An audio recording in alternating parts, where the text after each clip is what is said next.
Seguro que alguna vez escuchaste hablar de gigantes, tal vez en la escuela, en una conversación cualquiera, en antiguas historias, en relatos que parecían demasiado extraños para ser tomados en serio. Y no hablo de hombres excepcionalmente altos, ni de figuras exageradas por la imaginación. Hablo de esos seres enormes, casi imposibles, que durante siglos quedaron atrapados entre el mito, la religión y la duda. La mayoría de las personas los recuerda así, como una leyenda, como una imagen antigua demasiado extraña para pertenecer del todo a la historia. Pero, ¿y si no hubiera quedado solo en rumores? ¿Y si existiera un antiguo texto que no hablaba de gigantes como fantasía, sino como consecuencia? Consecuencia de una caída, de una transgresión, de algo que jamás debía ocurrir. Y eso es precisamente lo que vuelve a este libro tan perturbador, porque no fue escrito como una fábula para asombrar a los curiosos. Fue atribuido a Enoc, el hombre del que se dijo que caminó con Dios. Y dentro de sus páginas aparece una de las versiones más inquietantes que sobrevivieron del mundo antiguo, Ángeles Kidos, conocimiento prohibido y seres gigantes que habrían formado parte de una historia demasiado oscura para permanecer en el centro. Esto es Curioso Pasado, y en este video vamos a entrar en uno de los textos más incómodos y fascinantes de la tradición antigua, el libro de Enoc, el manuscrito prohibido, que no solo intentó explicar el origen de los gigantes, sino que dejó abierta una duda mucho más peligrosa. ¿Fue todo una antigua suposición? ¿O estamos frente a una de esas historias que resultaron demasiado perturbadoras para ser conservadas sin miedo? Antes de hablar de gigantes, de vigilantes o de secretos que descienden desde el cielo, hay algo todavía más inquietante que debe entenderse primero: el propio libro. Porque el libro de Enoc no arrastra misterio solo por lo que cuenta, sino por el simple hecho de haber llegado hasta nosotros. Como si su sola supervivencia ya fuera una anomalía. Como si el tiempo, el rechazo y el silencio hubieran intentado empujarlo fuera de la memoria, y aún así no hubieran logrado borrarlo por completo. Eso es lo que lo vuelve distinto. No se siente como un texto antiguo más, se siente como un manuscrito que permaneció demasiado tiempo en el borde, demasiado cerca de la tradición para ser ignorado por completo, demasiado incómodo para permanecer en el centro. Y ahí empieza su fuerza, porque cuando un libro sobrevive desde la oscuridad de los márgenes, el espectador no solo quiere saber qué dice, quiere entender por qué tuvo que ser apartado. Quiere saber qué contenían sus páginas para que su nombre quedara rodeado de una mezcla tan extraña de fascinación, sospecha y prohibición. El libro de Enoc carga precisamente con esa sensación, la de una voz antigua que regresa desde un lugar donde los textos no suelen volver, la de una escritura que no desapareció por ser insignificante, sino por resultar demasiado difícil de acomodar dentro de una memoria ordenada. Y ese detalle cambia por completo la forma de entrar en él, porque no estamos abriendo un simple manuscrito. Estamos entrando en un territorio textual que parece moverse entre lo sagrado y lo expulsado, entre la revelación y el exceso, entre la cercanía con el mundo bíblico y una oscuridad que durante siglos hizo que muchos prefirieran mantenerlo a distancia. Eso ya es perturbador por sí mismo. La mayoría de los libros antiguos sobreviven como vestigios, como piezas de un pasado remoto, interesantes para especialistas, valiosas para reconstruir contextos, pero emocionalmente silenciosas para quien las mira desde el presente. El libro de Enoc, en cambio, no está silencioso. Incluso antes de leerlo, ya parece contener una advertencia, ya parece arrastrar una pregunta. ¿Por qué este libro sigue generando tanta inquietud? ¿Por qué se habla de él como si tocara una zona del pasado que no terminó de quedar en paz?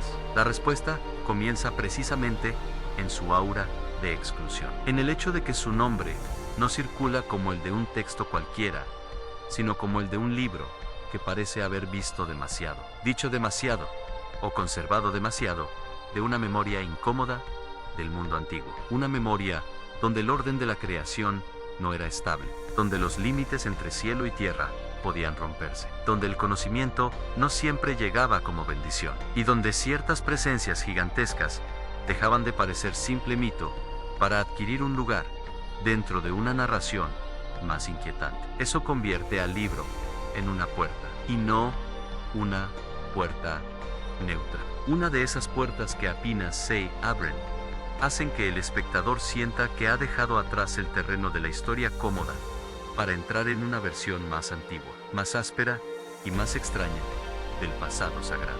Una versión donde los grandes relatos todavía no han sido suavizados, donde las explicaciones aún no han sido domesticadas por siglos de repetición, donde el universo religioso conserva algo feroz, algo desbordado, algo que todavía no se ha dejado traducir del todo a la tranquilidad de una tradición consolidada. Por eso el libro de Enoch impacta incluso antes de que aparezcan sus grandes revelaciones, porque su mera existencia ya sugiere que hubo un tiempo en el que se escribían cosas que hoy resultan difíciles de aceptar, incluso como posibilidad. Un tiempo en el que la imaginación religiosa no se movía solo entre la moral, la profecía o la fe, sino también entre caídas celestiales, desorden cósmico, juicios terribles y criaturas cuya sola mención sigue produciendo desconcierto. Y cuando un texto preserva ese tipo de mundo, deja de parecer una curiosidad, se convierte en una amenaza para la comodidad.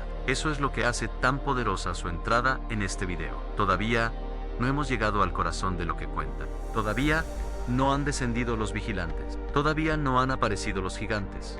Y sin embargo, el clima ya cambió, porque el espectador empieza a sentir que no está frente a una historia decorativa, sino ante un manuscrito que sobrevivió cargando una clase muy particular de oscuridad. La oscuridad de aquellas versiones del pasado que no pudieron ser destruidas por completo, pero tampoco fueron conservadas sin desconfianza. Y ese es el tipo de libros que más inquieta. No los que nacen en el centro, sino los que regresan desde el borde. Porque cuando un libro antiguo sobrevive envuelto en rechazo, en sospecha y en una extraña resistencia del tiempo, la verdadera pregunta deja de ser qué contiene. La verdadera pregunta es qué clase de memoria necesitó ser apartada para que su visión del mundo no siguiera perturbando a todos los que la leyeran. Y entonces, el libro cruza un límite, no uno simbólico, no uno poético, uno mucho más inquietante, porque el libro de Enoch no se conforma con hablar del mal como una corrupción humana, ni con presentar el desorden del mundo como una simple decadencia de los hombres. Va más lejos, mucho más lejos. Se atreve a decir que el caos comenzó cuando ciertos seres celestiales abandonaron el lugar que les correspondía y descendieron a la tierra. Ahí empieza la verdadera perturbación del texto, porque una cosa es pensar en ángeles como mensajeros, guardianes o presencias ligadas a lo sagrado, y otra muy distinta es encontrarse con la idea de que algunos de ellos cruzaron una frontera que nunca debía ser cruzada, que observaron a los hombres, vieron a las mujeres humanas, desearon lo que no les pertenecía y decidieron bajar. Eso es lo que vuelve a los vigilantes tan inquietantes. No son criaturas monstruosas en el sentido fácil, no son demonios caricaturescos, son seres asociados al cielo que rompen el orden desde dentro. Y eso siempre resulta más perturbador. Pork el Mal, en este relato, no aparece solo desde abajo, no brota únicamente de la fragilidad humana, desciende desde una altura que, en teoría, debía permanecer intacta. Llega desde un lugar que debería representar vigilancia, pureza y obediencia. Y precisamente por eso, su caída no es una simple falta, es una fractura cósmica. Ese es el peso de los vigilantes, no haber desobedecido de cualquier manera, sino haber arrastrado el desorden al corazón mismo de la creación. El libro de Enoch los presenta como figuras que no solo ceden al deseo, sino que rompen una barrera sagrada entre mundos. Lo que estaba arriba invade lo que estaba abajo. Lo celeste se mezcla con lo humano. Y en ese cruce, la historia deja de sentirse como una advertencia moral y empieza a aparecer una tragedia mucho más profunda. Una donde los límites del universo, tal como debían existir, son alterados por seres que conocían demasiado bien el precio de lo que estaban haciendo. Y eso cambia completamente la atmósfera del relato, porque en ese instante, el espectador comprende que los gigantes, los secretos y la corrupción posterior no son el inicio del problema, son la consecuencia. La herida original está aquí, en esta decisión de descender, en esta voluntad de atravesar la separación entre cielo y tierra como si el orden pudiera romperse sin consecuencias irreversibles, pero sí las tuvo. Y el libro deja claro que fueron enormes, porque cuando los vigilantes descienden, no traen solo presencia, traen influencia, traen contacto, traen la posibilidad de una alteración que ya no se podrá deshacer fácilmente. A partir de ese momento, el mundo deja de ser solo humano, queda tocado por algo que lo supera, algo que lo invade, algo que introduce una clase nueva de desorden en la historia. Por eso este pasaje no se siente como una fantasía decorativa, se siente como una explicación antigua, incómoda y desmesurada sobre por qué el mundo pudo haberse corrompido de una forma tan radical antes del diluvio. Como si el texto quisiera decir que la violencia, la decadencia y la ruptura del equilibrio no nacieron solo de la humanidad, sino de una mezcla indebida entre órdenes que jamás debieron unirse. Y ahí aparece uno de los elementos más poderosos del libro de Enoch, en su capacidad para convertir el misterio en estructura, porque no habla de seres caídos como una imagen aislada. Los inserta dentro de un marco donde cada cosa parece tener consecuencias en el descenso. La transgresión, la enseñanza, el nacimiento de algo nuevo y monstruoso, la deformación del mundo. Todo se encadena, todo parece avanzar hacia una corrupción cada vez más vasta. Eso es lo que hace tan fuerte este capítulo del video. El espectador no está recibiendo solo una historia extraña, está presenciando el momento exacto en que el orden del mundo empieza a romperse. Y ese momento no ocurre en la Tierra, al menos no del todo.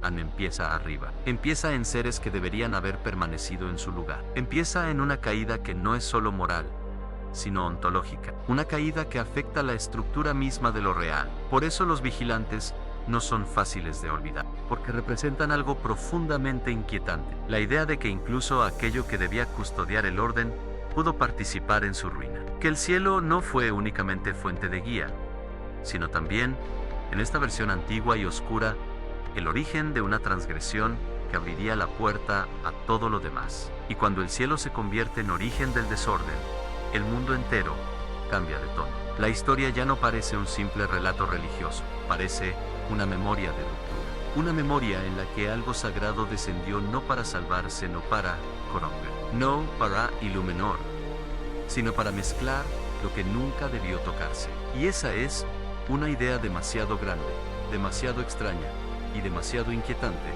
como para no dejar marca en quien la escucha. Porque ahora la pregunta ya no es si el libro de Enoch se atrevió a hablar de gigantes. La verdadera pregunta es qué clase de mundo describe un texto que primero tuvo que decirnos esto, que antes de la aparición de aquellas criaturas, hubo una decisión todavía más aterradora, la de unos vigilantes que miraron hacia la tierra y decidieron descender. Y entonces llega la parte que convierte al libro de Enoch en algo imposible de escuchar con indiferencia, porque los vigilantes no descienden solo para romper un límite, descienden para dejar una consecuencia, y esa consecuencia, según el texto, no fue simbólica, fue física, visible, terrible. De esa unión prohibida entre seres celestiales y mujeres humanas, nacen los gigantes.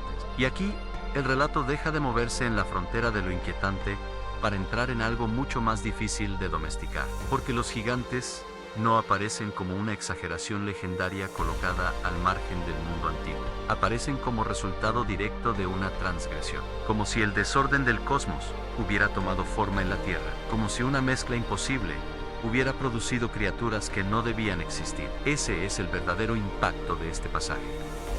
No se trata solo de seres enormes, se trata de una anomalía en la creación. El libro de Enoch los presenta como una consecuencia monstruosa de haber roto la frontera entre lo celestial y lo humano. Y en esa lógica, los gigantes dejan de ser solo una curiosidad. Se convierten en evidencia, en la señal visible de que algo se quebró antes del diluvio, en la prueba de que el mundo quedó alterado por una clase de unión que no pertenecía al orden natural. Eso es lo que vuelve este tema tan perturbador, incluso hoy, porque los gigantes en este texto no funcionan como adorno mitológico, funcionan como síntoma, como la marca viva de una corrupción que ya no podía permanecer oculta. Eran demasiado grandes, demasiado violentos, demasiado ligados a una historia de mezcla prohibida como para no convertirse en el centro del terror del relato. Y aquí el tono del libro se vuelve mucho más oscuro, porque esos gigantes no nacen para habitar el mundo en equilibrio. Nacen como fuerza desbordada, como exceso, como presencia que devora, arrasa y deforma todo a su paso.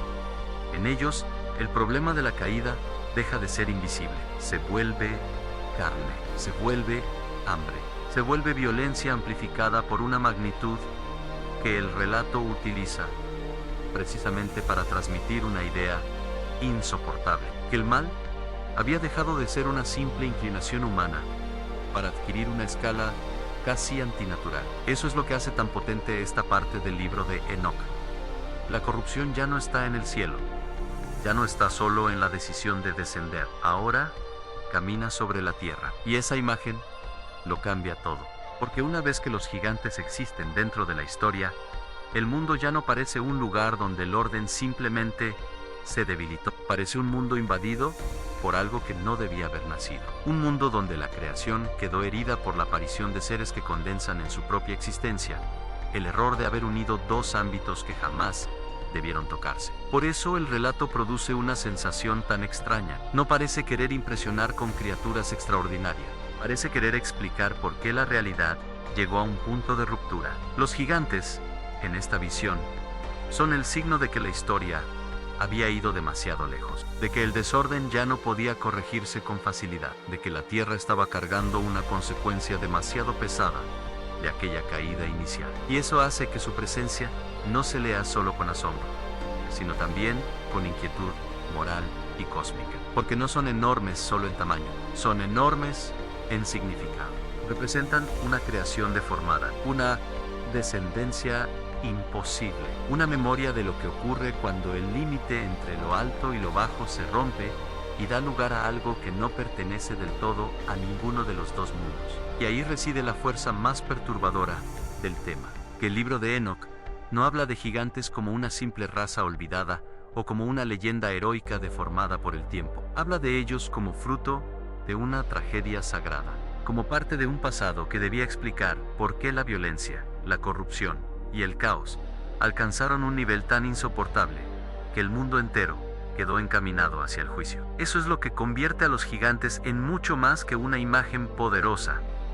Los convierte en el cuerpo del escándalo. El espectador ya no escucha este capítulo solo con curiosidad, lo escucha con la sensación de que está entrando en una zona del pasado antiguo, donde la imaginación religiosa no tenía miedo de mostrar el horror de una creación alterada. Una zona donde las preguntas sobre el origen del mal no se resolvían con respuestas simples, sino con relatos desmesurados, terribles y cargados de una lógica interna profundamente inquietante, porque, al final, eso es lo que los gigantes representan aquí. No una maravilla, sino una advertencia.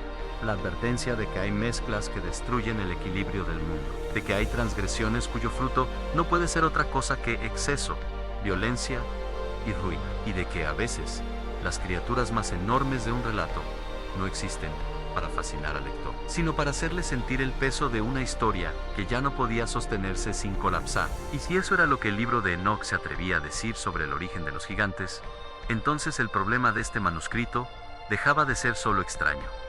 Se volvía insoportable, porque ahora la pregunta ya no es simplemente si esos gigantes existieron o no. La verdadera pregunta es qué clase de memoria antigua necesitó imaginar su nacimiento de una forma tan oscura, y por qué una explicación así resultó demasiado perturbadora para permanecer sin sospecha dentro del corazón de la tradición. Pero el libro de Enoch no se detiene en los gigantes, y eso es lo que lo vuelve todavía más inquietante, porque si todo terminara en la aparición de criaturas desmesuradas, el relato seguiría siendo perturbador, sí, pero todavía podría quedar encerrado en la imagen de una transgresión extraordinaria, algo monstruoso, algo imposible, algo terrible, pero aislado. El problema es que el texto va mucho más lejos. Dice que los vigilantes no solo descendieron, enseñaron, y esa sola idea cambia el peso completo de la historia, porque a partir de ese momento, la caída deja de ser únicamente una ruptura entre cielo y tierra. Se convierte en una transmisión, en un derrame de conocimiento que nunca debió tocar el mundo humano. como si el verdadero peligro no hubiera sido solo la mezcla de naturalezas, sino el hecho de que ciertos secretos fueran entregados antes de tiempo, sin límite, sin preparación y sin derecho. Ese es uno de los núcleos más oscuros del libro de Enoch, la idea de que no todo conocimiento es inocente, de que hay saberes que, fuera de su lugar, no iluminan, corrompen. Y en esta visión, los vigilantes aparecen como portadores de ese desorden. Enseñan artes, técnicas, prácticas y formas de intervención sobre el mundo que el texto presenta no como avance, sino como deterioro, no como elevación de la humanidad, sino como aceleración de su caída, como si ciertos umbrales hubieran sido abiertos demasiado pronto, y con ello, el hombre hubiera adquirido herramientas que no sabía habitar sin destruirse. Eso es lo que vuelve este capítulo tan poderoso, porque ahora, el problema ya no son solo los gigantes caminando sobre la tierra. Ahora el problema está en la mente humana, en lo que aprende, en lo que recibe, en lo que empieza a hacer una vez que toca un tipo de saber que no estaba destinado a él. Y esa es una idea muchísimo más profunda, porque transforma el relato en algo más que una historia de seres extraños. Lo convierte en una reflexión antigua, inquietante y radical sobre el vínculo entre conocimiento y ruina, sobre la posibilidad de que ciertas revelaciones no eleven a la humanidad, sino que la deformen, sobre el peligro de acceder a un poder que no llega acompañado de sabiduría, de límite ni de orden. Por eso el libro de Enoch no describe la corrupción como un simple pecado moral repetido por hombres débiles. La describe como una contaminación más compleja, una mezcla de deseo, poder y revelación indebida. Y en esa mezcla, el mundo empieza a cambiar de forma irreversible. La violencia no aparece solo como acto humano, aparece como consecuencia de un mundo al que se le entregó demasiado. Ese es el detalle más incómodo, porque en esta visión, el conocimiento puede ser una herida. Puede ser el instrumento por el cual la humanidad deja de permanecer dentro de los márgenes que la protegían. Puede convertirse en una fuerza que expande la capacidad de hacer, de dominar, de transformar, pero también de romper el equilibrio, de multiplicar la destrucción y de precipitar una decadencia que ya no se controla fácilmente. Y eso hace que el libro sea mucho más peligroso de lo que parecía, porque un texto que habla de gigantes impresiona, pero un texto que sugiere que la ruina del mundo comenzó cuando ciertos seres revelaron a los hombres saberes que no debían poseer. Incomoda en un nivel mucho más profundo. Incomoda porque toca una pregunta que atraviesa toda la historia humana. ¿Todo conocimiento es una bendición?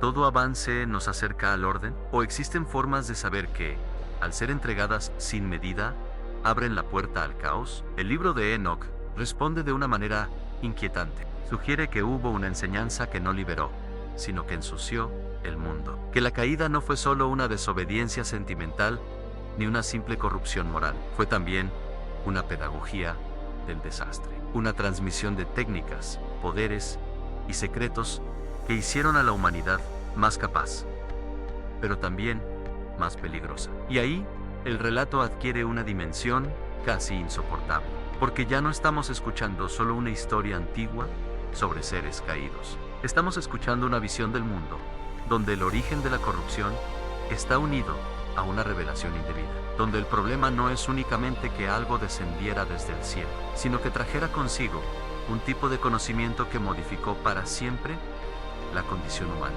Eso convierte al libro de Enoch en una obra mucho más seria de lo que muchos imaginan. No es solo un texto extraño, no es solo una curiosidad religiosa, es una narración que intenta explicar por qué el mundo pudo haberse podrido desde dentro, y lo hace con una intuición que sigue siendo perturbadora incluso hoy, que no todo lo que puede saberse debe saberse del mismo modo, ni en cualquier momento, ni por cualquier medio. Esa es una idea peligrosísima, porque choca de frente con la comodidad moderna, de pensar que todo acceso es progreso, que toda revelación es positiva, que todo poder puede integrarse sin precio.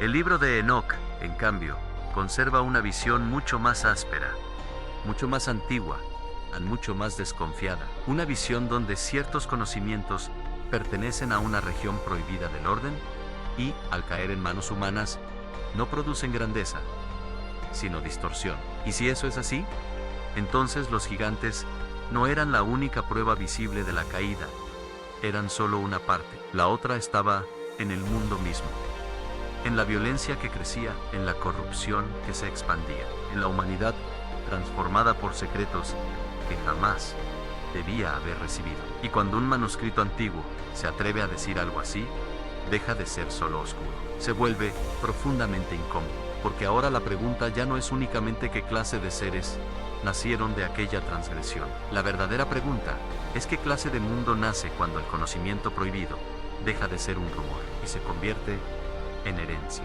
Llegados a este punto, la verdadera pregunta ya no es si el libro de Enoc era extraño. Eso ya quedó claro. La verdadera pregunta es otra.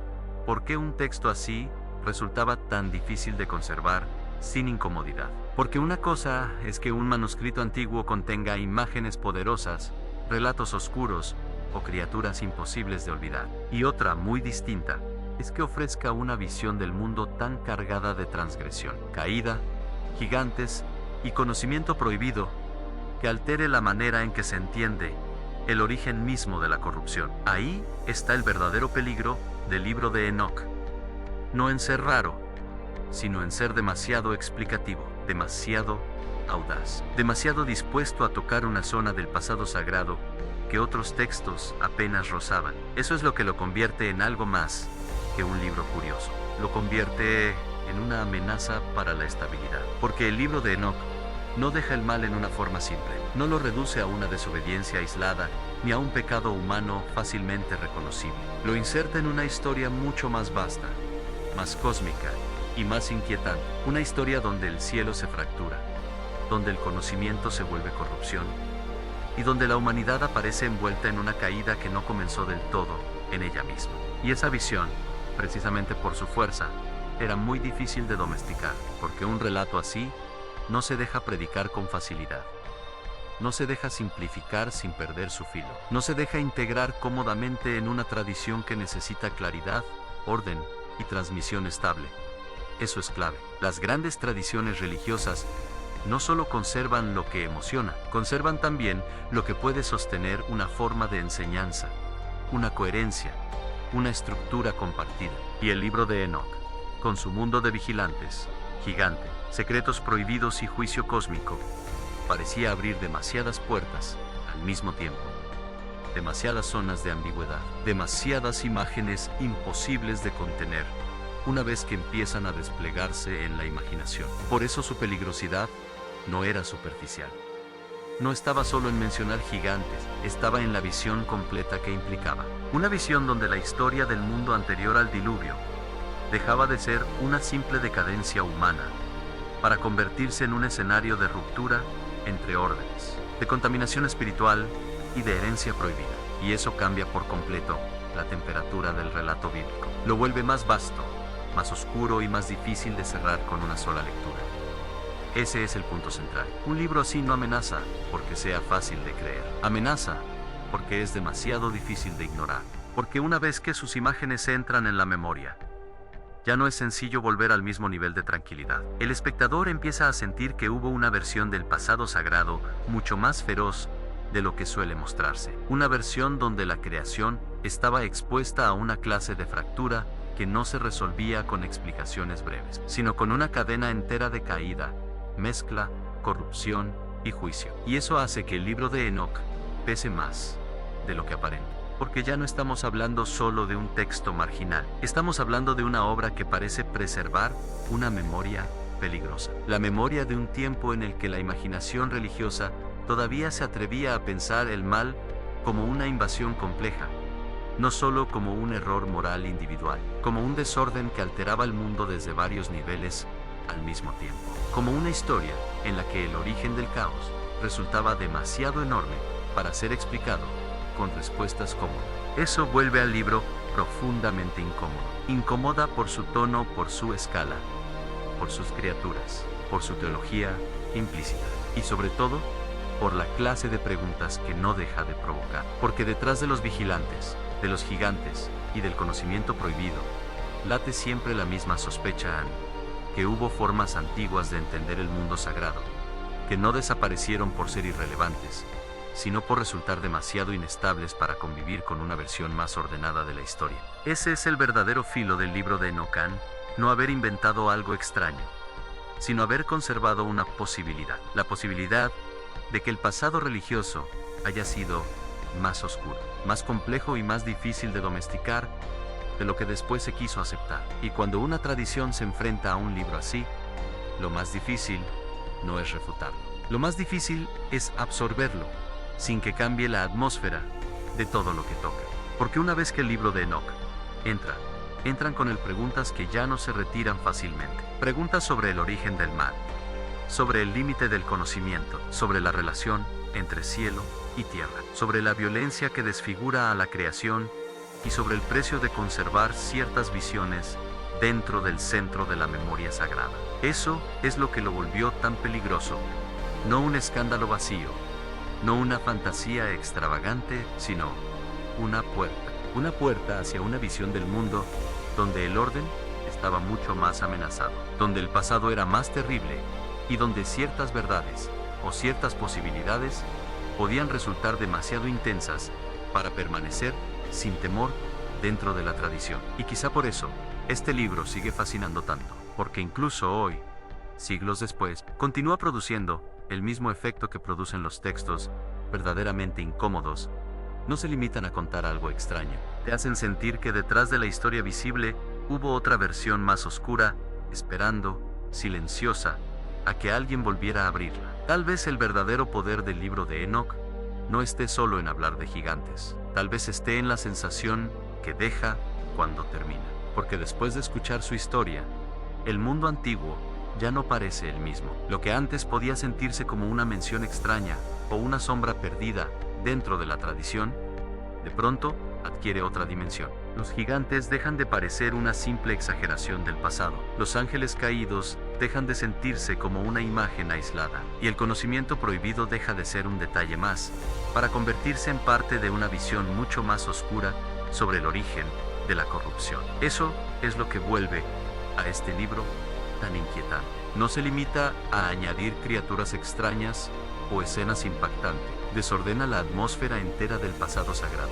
Hace sentir que hubo un tiempo en el que la historia religiosa todavía conservaba una ferocidad que después resultó demasiado difícil de sostener sin temor. Un tiempo en el que el mal no era solo un problema humano, era una fractura más vasta. Un desorden que tocaba el cielo, alteraba la tierra y dejaba su marca visible en la aparición de seres que no debían existir y en saberes que jamás debieron ser entregados. Y quizá por eso, el libro de Enoch nunca desapareció del todo, porque los textos verdaderamente incómodos rara vez mueren por completo.